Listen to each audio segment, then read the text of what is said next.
مقصد در روز قیامت وقتی که انسان ها حشر میشوند، در همونجا جن ها هم با همراه انسان ها در یک جای حشر میشده باشند. امیر اختیم فرمود.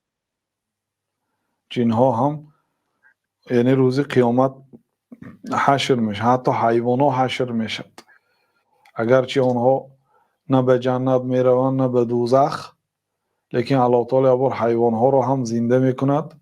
کدام حیوانی که به یک حیوان دیگر ظلم کرده بود قصاص گرفته میشد.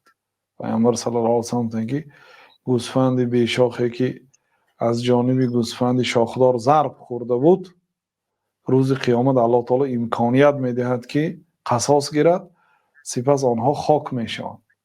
وقتی که حیوان ها خاک شدند، همین منظره را کافرها دیده میگفتند که یقول الکافر یا لیتنی کنت ترابا، ای کاش منم مانند همین حیوان ها خاک میشدم، نه بر فایده منو یعنی جنت، نه بر ضرر من یعنی دوزخ، از هر دوش هم خلاص میخوردم و خاک میشدم، چون که میداند که بازگشتش به دوزخ است.